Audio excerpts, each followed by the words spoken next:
Comfy? Good. If you would take hold of your toast glass, it is my pleasure to introduce our best man once again, Jeffrey. You gave me an extra $10 to say that, Jeff, I'm sorry. Who will present the toast.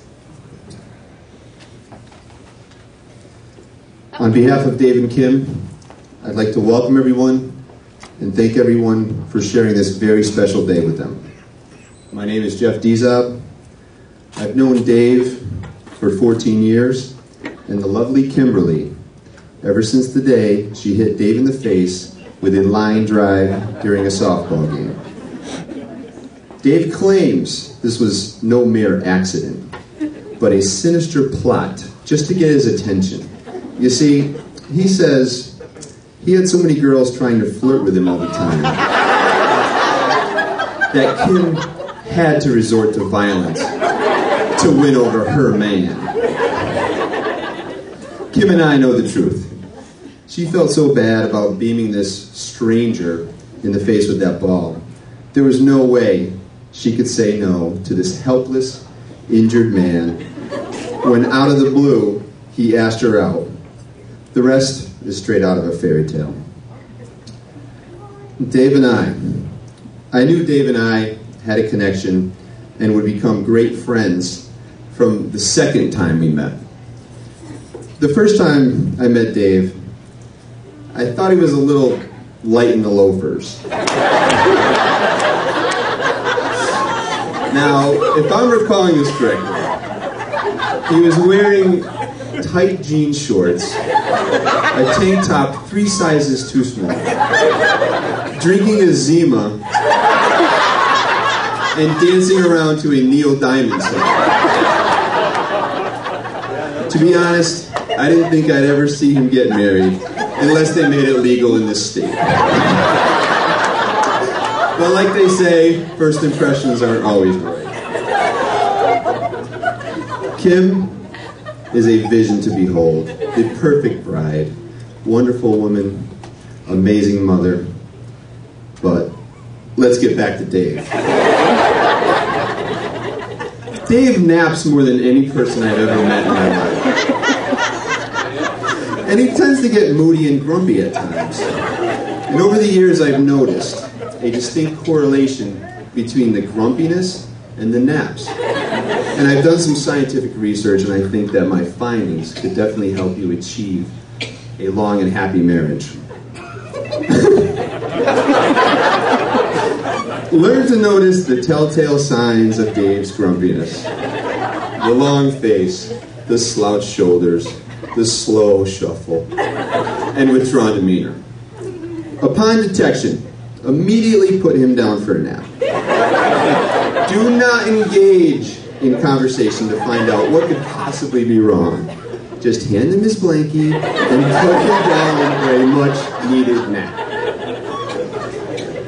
Kim, I'm sure I'm just spelling out publicly what you figured out on your own already. Dave is just wired differently and requires 66% more sleep than a normal human. Now, look at Kim. What an amazing woman. Truly an angel among us. Dave. Now there's a procrastinator. Man, oh man. If he waited any longer to propose, their son Ben could have took advantage of the open bar.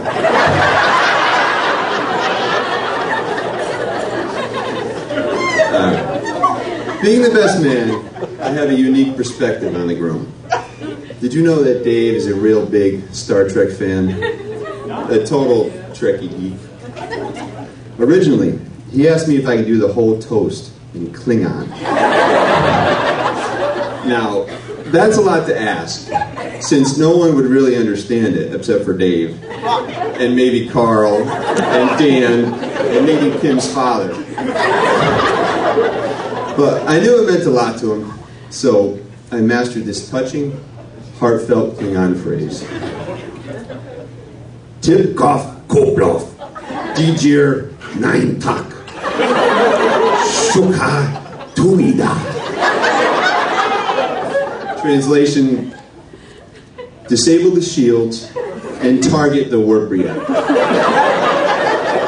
I chose that phrase because it so suited David and Kim. Dave was like a lonely starship, floating grumpily through space, till Kim's love and a line drive to the face disabled his shields and allowed Kim to target his heart and fill him with love and make him a better man.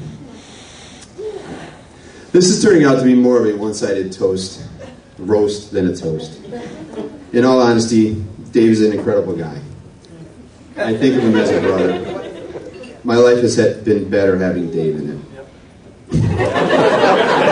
I've shared more laughs with him than any other person, besides my wife, but usually I'm laughing at her, not with her. But Kim, seriously, know that you have a great man here. He will love you forever, always be a caring and loving father. It's amazing to see him with Ben. It's all over his face that this boy is his whole life. I know he will give you a life filled with happiness. And Kim, you have made Dave the luckiest man in the world tonight. To have you by his side, to come home to, raise children with, to know that you will always have his back. Dave, know what it is you have in Kim, and cherish it always. I should have let you guys in on this earlier. Did you know that the longest wedding toast ever recorded, according to Guinness Book of World Records, was 2 hours and 21 minutes? Well, you are in for a treat tonight. I intend to shatter that record. What do you say? Right over there is a man from Guinness. Sir, how much longer? 2 hours and 12 minutes. All right, screw the record. Let's do this toast and get this party started. Please raise your glasses in wishing Dave and Kim a life of happiness, health, wealth, and most of all, love. Here, here, here. A round of applause.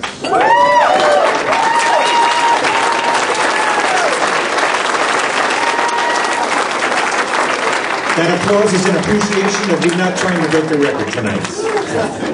We appreciate that.